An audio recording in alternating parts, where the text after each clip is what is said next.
session is about to start. Please take your seats. الجلسة على وشك أن تبدأ.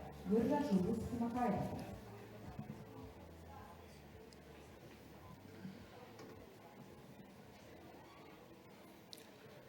Good morning, ladies and gentlemen. Thank you for joining us today. Today's session is, can I have the slide on? Okay, great. So welcome to the Saudi Green Building Forum Pavilion with our partners, Rawabi Holding, Forbes International Tower, and Magnum Properties. Today's theme for our call for the pavilion is on energy, industry, just transition, indigenous people. We'd like to welcome all our guests for today's session, also for those joining us online, watching this stream. Today we have a very interesting session and we have a special guest in our midst, which we'll be going on into right away because I don't want to waste much time.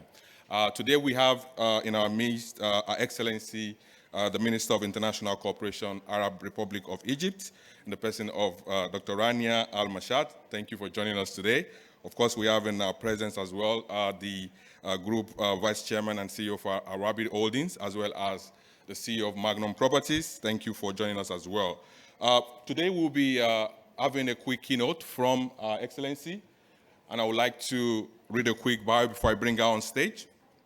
Dr. Rania Al-Mashat is Egypt's Prime Minister, Minister of International Cooperation since December 2019, and previously served as the country's female Minister of Tourism. Prior to that, she was advisor to the Chief Economist of the International Monetary Fund, IMF in Washington, D.C. She specialized in central banking issues and designing monetary policy frameworks. Her other former roles include serving as sub-governor for monetary policy at the Central Bank of Egypt, senior economist at the IMF, deputy project director for the Institutional Reform and Informal Sector Center at the University of Maryland, an adjunct professor of economics at the American University in Cairo. Dr. Al-Mashat has several publications on monetary policy, financial stability, and institutional reform in transition and emerging market. There is no better person to talk to us on how to harness the power of private finance for sustainability. Please, ladies and gentlemen, welcome with me, Her Excellency, Dr. Rania Al-Mashat.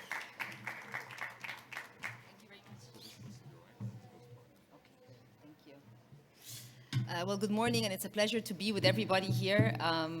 The talk is on SDG 7, renewable energy, and also how the infrastructure related to that and the financial infrastructure related to that can be pushed forward.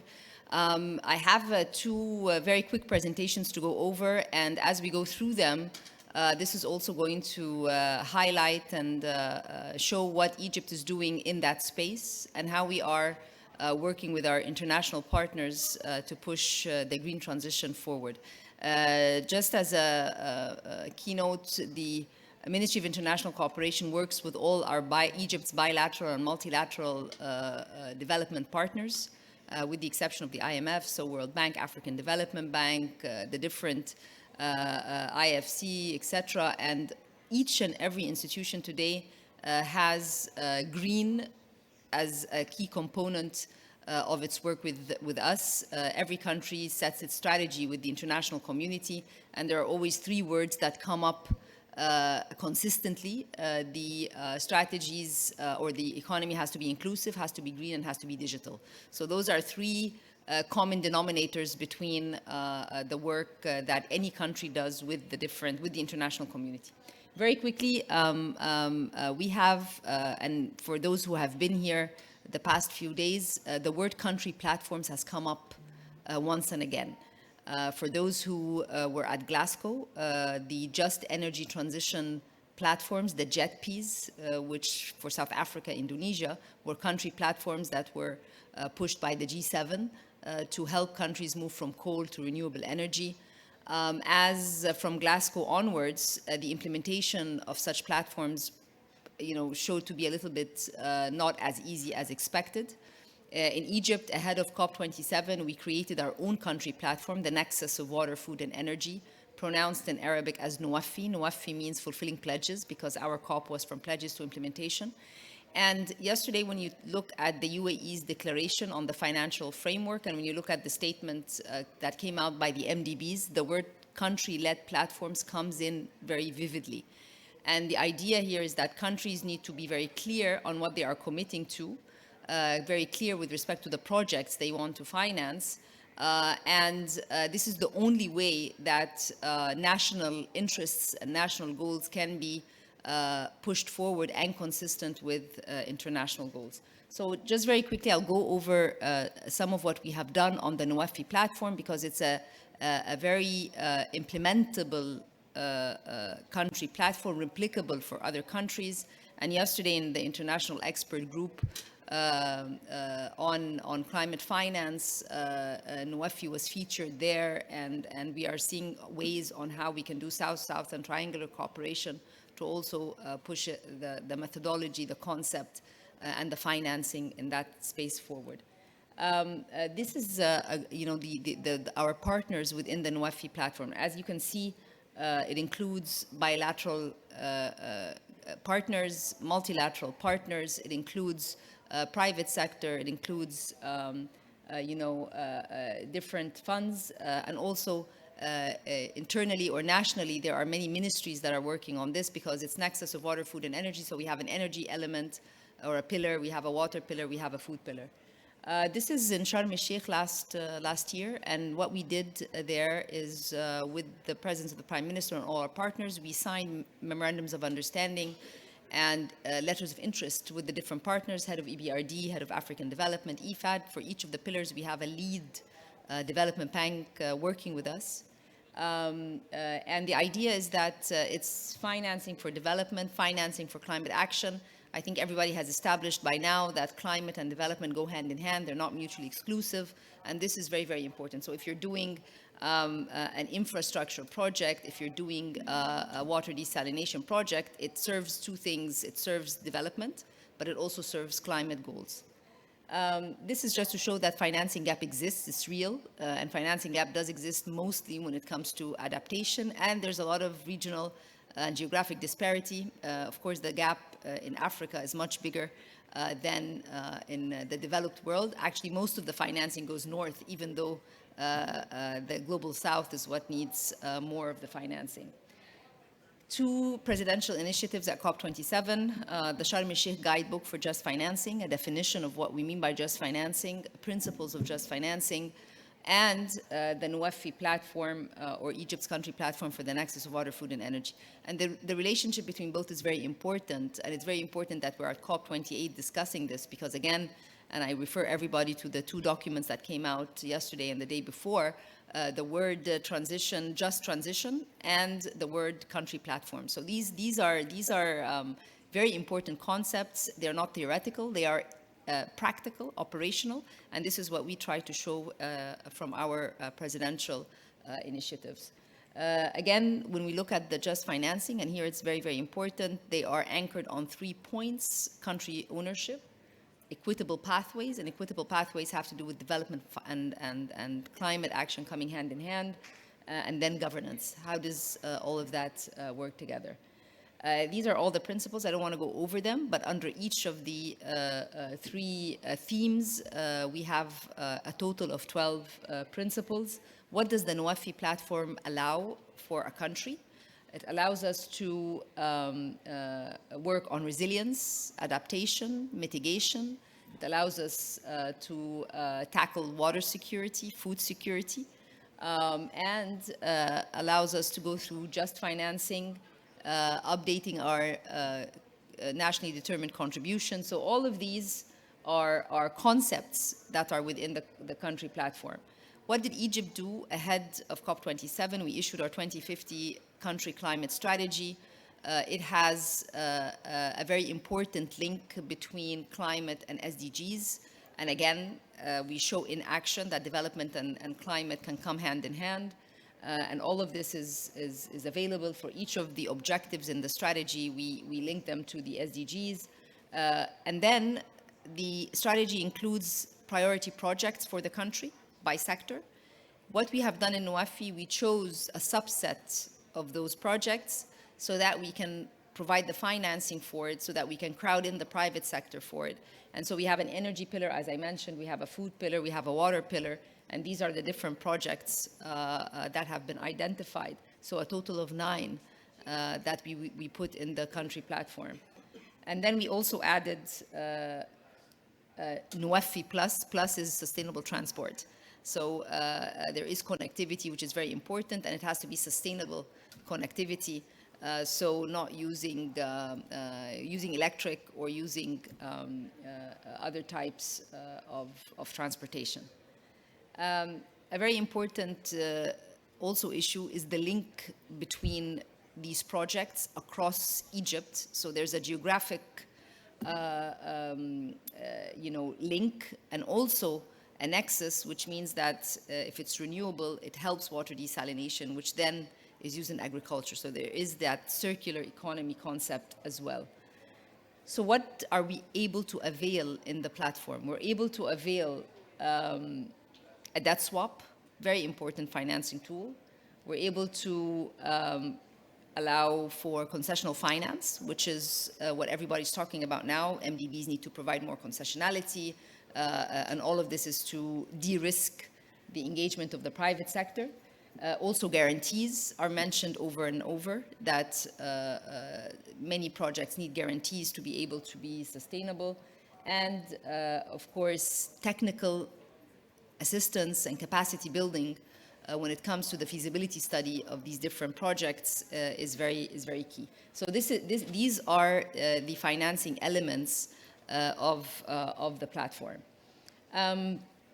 So again, if we're looking at bankability, investability of the projects, feasibility studies, technical support, mapping the different financing platforms that exist at the World Bank or the African Development Bank and so forth, and also the investment. So this is again how the platform has helped. As I mentioned, on the energy pillar, it's EBRD. On the food pillar, IFAD is our key partner. On the water pillar, it's the African Development Bank. And then for sustainable transport, it's the European Bank, Investment Bank. Once again, the partners, if we go back to September 22, we had the International Cooperation Forum. We had a roundtable on Nuafi. And then at Sharm el-Sheikh, 60 days later, we were able to sign off on several of the memorandums of understanding with the different partners. We also had a very important political declaration with the US and Germany, where Egypt commits to updating its NDCs in June 23. And a debt swap becomes available, concessional finance becomes available. So a very important a mixture of government commitment, so a national goal, but also international cooperation. A year of implementation, what has happened during that year, and it's very, very important to, as we were coming to COP28, to say it was not just about MOUs that were signed, but actually a lot has happened in that year. And what has happened, and I want to invite everybody to go to the first progress report on Nuafi, which is available, and we go sector by sector, project by project, to explain what has actually taken place. So if we take a look at the energy pillar, and the objective of it was to create 10 gigawatts of renewable energy. I know this is SDG 7, and we wanted to also decommission 5 gigawatts of plants which use gas, replace those with renewables, and also put that on the grid. So this was the objective of the energy pillar. Decommissioning, and when we talk about the decommissioning, it means that in the just financing or the just transition, there are several that are going to be displaced from their jobs. So how are you able to leave no one behind by reskilling and creating different jobs for them? And that's what happens through grant component within the Nuafi platform. Also, the private sector came in, and here's an example of several of the projects that concessional finance was able to crowd in private investments, wind farms, as well as solar. And again, concessional finance being provided by some of the partners, the Japanese International Cooperation agency. And what this does, it de-risks the entrance of the private sector into these projects. So as you can see, there's private sector investment, but there's also concessional finance. So it's a blended mechanism, and we were able to draw in $2 billion of investments for the projects in the energy pillar. This shows the third component, which has to do again with the actual decommissioning and how we can put that on the grid. And here you can see that there are grants that are available and also a debt swap, which is extremely effective. And the debt swap was done with Germany. We updated our NDCs in June 23. This is very, very important. Egypt committed to bringing its renewable energy mix to 42% in 2030 instead of 2035. So again, a very clear commitment from the government, and with it, the concessional finance. Green hydrogen is a very important addition when you have the renewables, and with the EU and with EBRD, we're working on that, and we issued our green hydrogen strategy just 10 days ago, but it was based on a lot of work that was done with international expertise. I know that this is the session on renewable. With the food and the water, again, we go through each and every aspect. I will leave that for you, but if we go to the other presentation, I just want to maybe say something on the energy pillar, given that this is SDG number 7. Here, what I wanted to show is that our work on the green transition on renewable energy did not just start last year or did not just coincide with COP, but it started earlier on, since 2014 actually. But in 2014, the narrative around climate was not as vivid and as vocal as it is now. But what we have done, Egypt thinking about being an energy hub, replacing, creating more renewable energy, creating connectivity with the region, with Saudi Arabia, and from Saudi Arabia to the rest of the Gulf. All of this is being done here. And also the sources of finance for such connectivity is also availed through concessional finance with the Arab funds and so forth. So this is quite important, and these are just examples. The Egypt-Saudi electrical interconnection project. We also have Egypt, Cyprus, and Greece. This is another one. And then we have connectivity with Africa as well. In order to be able to do all of this, legislative change had to take place. So structural reforms that avail a move forward when it comes to investments, and also allowing for more concessional finance. And then the private sector is able to come in. And a very clear example is the Bin-Ban project of 2014, where when the government allowed for a feed-in tariff, we were able to attract close to $4 billion of investments for the private sector concessional finance, and that is what brought us today to more renewable energy, and also to more on green hydrogen, because without the renewable, it would be very difficult to do the green hydrogen. So again, this is the solar power, the private sector that was involved, wind farms in the different parts of the Suez. And just, again, examples of private companies that were able to bring in hydropower. Again, we have water waste plants, and we're working on water desalination now. Green hydrogen, as I mentioned, is coming up, and then sustainable transport. I will stop here, open it up for questions, but the key point is for any model to work, we have to have what I call the 3 C's: commitment from the government. There has to be clarity with respect to the projects, and there has to be credibility with the international community. And this is what we are able to do in Egypt, leveraging on our international partnerships to be able to push our national goals, which are definitely consistent with the international goals. Thank you very much.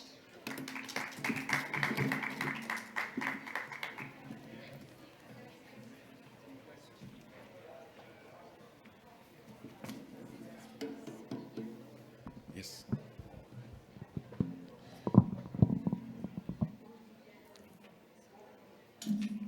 Do I have any question? Your Excellency, thank you very much for the thorough presentation of the NUEFI platform, and I know that it is a holistic platform. I wanted to know your views about encompassing renewables and decarbonization in the construction sector with Egypt and all the new cities it is building. Also, how do you see that green buildings can serve in terms of two of the pillars with water and energy saving to enable us to enter the global stocktake, and then that can be included in the platform? Thank you. Thank you very much. Okay, thank you very much for that question, and you're absolutely correct. If you take a look at statistics, the number of, the level of urbanization that needs to take place in different countries is quite sizable. And everybody knows with population growth globally that there's going to be more demand on buildings. And the estimates of how much you can save, be it on water, as you mentioned, be it on energy, greening, is quite sizable. And the encouraging what is this circular buildings, or which comes from the circular economy concept, is very urgent and very, very important. And I think we need to provide more examples of what has worked in different countries so that it can be replicable. The concept of green financing for urbanization or green financing for buildings also requires a little bit more work, so that the buildings which are, adding to net zero or saving, be it on energy efficiency or water efficiency, what is the financing model that could create more of these buildings, and as you mentioned, contribute to the stocktake, so that I don't believe that the buildings are part of the NDCs, but if through construction you are able to account for how much has been saved, that could be a very sizable contribution. And so this is something that I believe there's no better place or better platform or venue than a COP to try and bring that up. But if you read all the documents, all the communiques, you don't see that explicitly mentioned. So I believe, successful examples, quantification, can bring the discussion forward, but we're not there yet. Okay. Any other question? I think someone has a question from behind. You can introduce yourself. Yeah. Thank you, Excellency, for the wonderful presentation. My name is Archishman Bose. I'm a lecturer in process and chemical engineering in Ireland. My question, following that you said that there is great need of capacity building and reskilling. So I was just wondering what, in your opinion, is the biggest lack that you see in the current education system, or if there is, and how do you think that the universities or the education system needs to adapt itself to actually create the leaders that's needed for this urgent transition? Well, thank you very much. And let me tackle your question from two aspects. One of them is those who currently are in jobs and might lose their job because of the green transition. There's that element of reskilling or job substitution. This is also a concerted effort. You have vocational training institutes or partnerships between governments, private sector, so that you can relocate, use the skills that exist, but add on them. So that's one aspect. Your other question, and I thank you for bringing that up, and that is to create catalysts of change. And today, in many of the curricula, you see a sustainability course. You see more emphasis on SDGs. Climate finance is becoming one of the major drivers of change today. Today, if you're a private sector company, if you're a government, if you're an NGO, it will be very, very difficult to access pockets of finance unless your project or unless your objectives are related to the green transition. So this requires skills. It requires that you have in your company, you have in your government, you have in your institutions, those that are able to sit down and engage in discussions and engage in partnerships that actually capture some of this rhetoric. The two things happened the past 2 days. One of them is there's going to be a Green Finance Institute that the UAE has put in its declaration as part of pushing forward the climate concept, the climate finance concept. And the other is in the evolution of the multilateral development banks, the concept of knowledge hubs and knowledge sharing is very, very important. And here also is an opportunity to create more agents of change when it comes to climate finance and what has helped. What we try to do in the Sharm el-Sheikh Guidebook for Just Financing is to also identify how, it's not why climate finance doesn't work, it's how you can make it work, how you can blend, how does adaptation attract private sector, not necessarily the concept that it is not very attractive for the private sector because you can't make profit. So again, having such tools is equipment for those who can negotiate. But thank you for your question. I think that it's, again, a multi-stakeholder approach. Governments need to work with private sector, with international institutions to be able to push the message forward. Thank you very much, Excellency. We can take one more question. Hi, Your Excellency, thank you for your presentation. That was very insightful. I'm a water professional, and I'm very much interested on the water pillar that you've touched on, particularly understanding what sort of commitments were made and previously at COP27, and how do you sort of ensure COP28 facilitates those implementations for you, or seeing it on a ground level? Where do you see the future for water? So of course, water is water security is national security, and at COP27 there was an initiative AWARE that the ministers of irrigation put together to basically work on how you can create projects and financing that pushes that forward. In our case, the water pillar identifies projects that would help with water desalination and also water efficiency for agriculture, because water and food come hand in hand. I think that with the loss and damage fund that we worked on at COP27, and on the first day at COP28, the pledges started coming in, is another way to try and see the countries that have, lost land, lost water can. So it's water features more, and it comes under adaptation.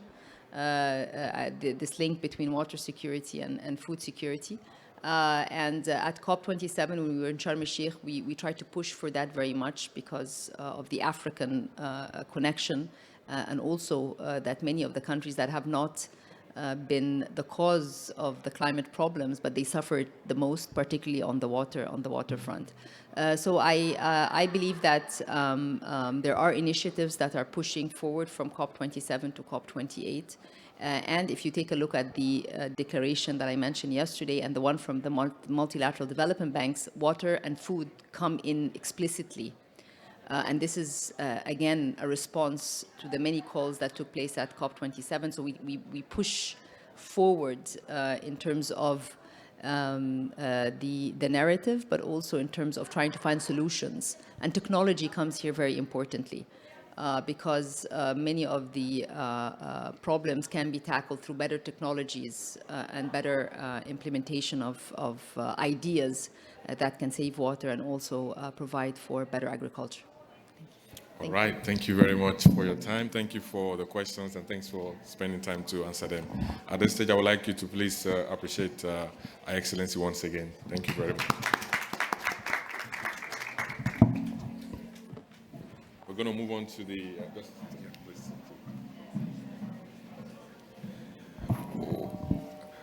We have our next session, which is an MOU signing.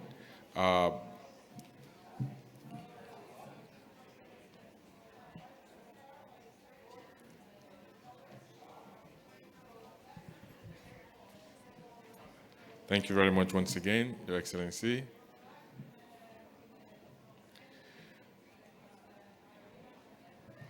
Okay.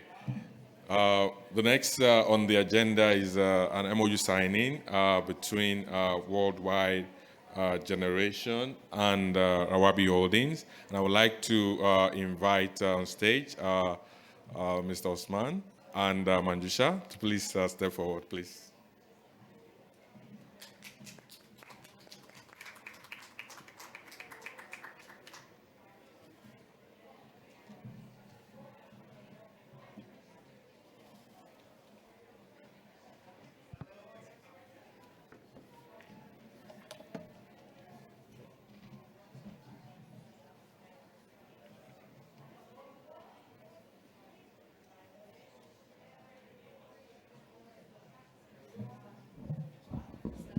Yes, please.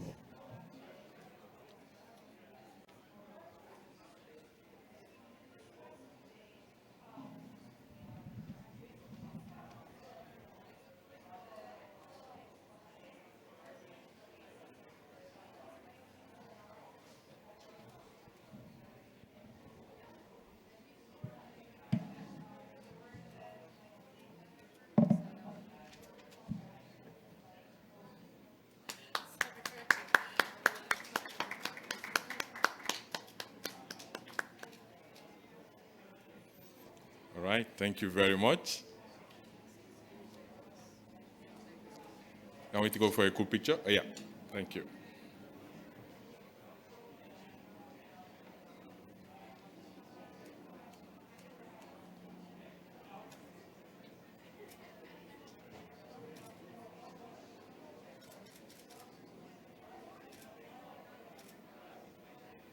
All right.